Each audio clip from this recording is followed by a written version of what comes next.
Jadi kami perlu sampaikan bahwa PSHT ini memang lagi berperkara dan semua perkara ini lagi sedang berproses. Terkait yayasan, khususnya yayasan, sekarang ini kita sedang berproses di perkara nomor 34 sudah sampai ke tingkat kasasi. Ya. Itu perkara yang berangkatnya dari Pengadilan Negeri Madiun, ya, sekarang sudah di tingkat kasasi prosesnya. Yang kedua, kami dari tim Lembaga Hukum Persaudaraan Sehat Pusat Madiun juga telah mengajukan gugatan pembatalan pencatatan pengesahan kepengurusan yang dilakukan oleh Mas Wiono selaku Ketua Pembina Yayasan saat ini, kan sudah mengajukan gugatan pembatalan melalui Pengadilan Tata Usaha Negara terdaftar dengan nomor perkara 25 di tahun 2021, dan sekarang prosesnya sudah masuk kepada tahap pemeriksaan persiapan. Tuh. Ada informasi terkait dengan penetapan tersangka Mas Hariur itu bagaimana, Pak? Terkait informasi, ya, terkait informasi, sekali lagi ini informasi ditetapkannya Mas Hariur sebagai tersangka.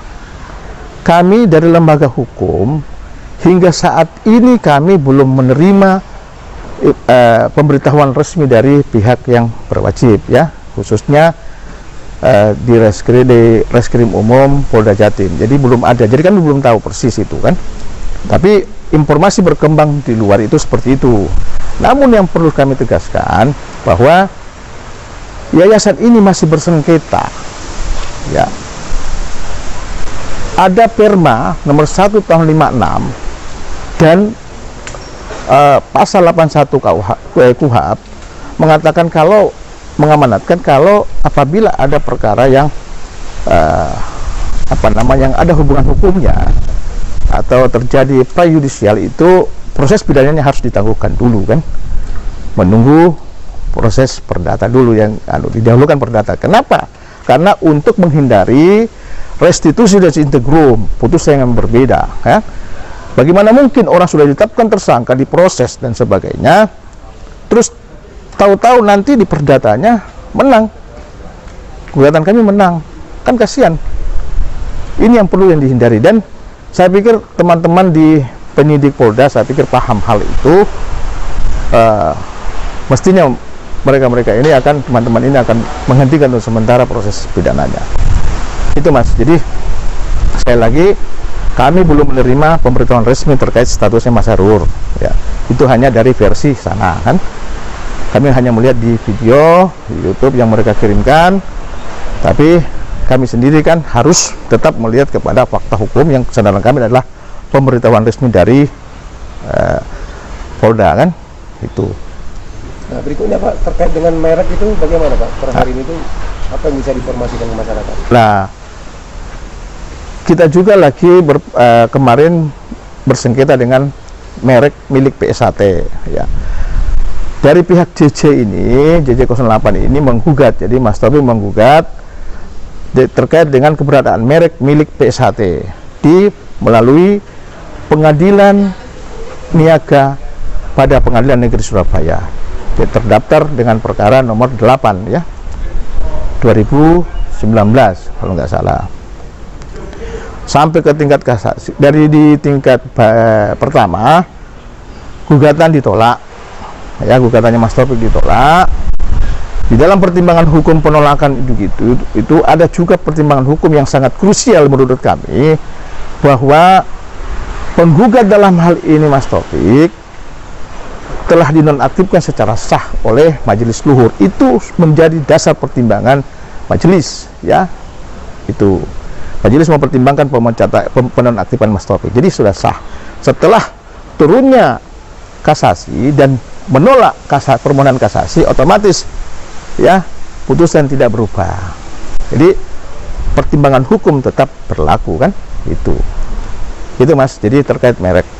Berikutnya, Pak, ada informasi monetisasi. Kalau bukan maksudnya gimana itu, Pak? Informasi seperti apa sebenarnya? Nah, ini sekali lagi kami tegaskan, kami dari lembaga hukum PSHT Pusat Madiun memang juga mendengar ada statement-statement di luar bahwa Dengan ditetapkannya Mas Hairul sebagai tersangka, nanti sebentar lagi habis ini mau dilakukan eksekusi terhadap Padepokan ya, melalui tangan aparat keamanan kepolisian. Saya tegaskan bahwa hukum mengatur, amanat hukum acara, tidak boleh, tidak ada satupun atau lembaga manapun yang berhak mengeksekusi kekuatan apapun itu. Eksekusi hanya kekuatan kewenangan pengadilan negeri. Dalam hal ini ketua pengadilan selaku original jurisdiction ya. Jadi original jurisdiction ini adalah ketua pengadilan yang punya kewenangan untuk mengeksekusi. Melalui apa? Melalui perkara yang ada. Apa perkaranya? Itu adalah sengketa kepemilikan. Jadi sekarang ini kita hanya sengketa kepengurusan, sengketa kepemilikan belum. Nanti kita sebentar lagi kami yang akan ajukan terkait kedudukan kepemilikan aset milik PSAT. Ya, jadi tidak ada, mereka juga belum tidak ada mengajukan gugatan pengosongan dan sebagainya. Harus melalui gugatan pengosongan itu, baru ada sita eksekusi dan sebagainya. Saya pikir teman-teman tahulah proses bagaimana itu eksekusi. Jadi kalau ada yang mengatakan nanti kepolisian mengeksekusi, dasar apa kepolisian mengeksekusi lah tempat ini kan? Tidak ada. Jadi yang berwenang, yang mempunyai kewenangan eksekutor itu hanya pengadilan negeri, dalam hal ini eksekusi di bidang perdata ya. Kalau pidana ya jaksa yang mengeksekusi kan, itu pun melalui putusan pengadilan. Jadi semua harus berdasar kepada putusan pengadilan yang telah mempunyai kekuatan hukum tetap atau inkrafan gewisde.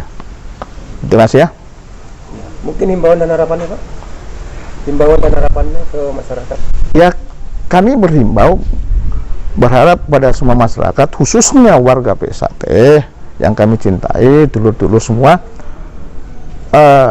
berikanlah kesempatan kami untuk mengikuti proses. Mari kita sama-sama mengikuti proses ini kan, proses hukum yang ada, dan saling menghormati apapun putusan pengadilan ya.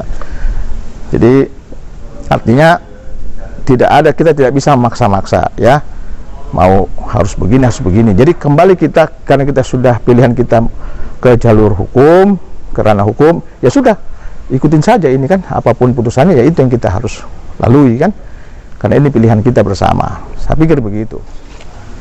Terima kasih saudara sekalian. Saya selaku Ketua Umum Pusat Persaudaraan Sejati Trate,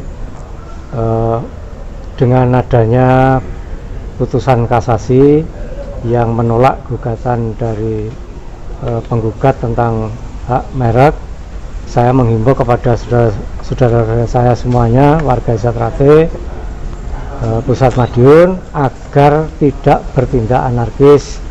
Mari kita hormati proses hukum yang ada di negara kita ini, karena negara kita ini adalah negara hukum.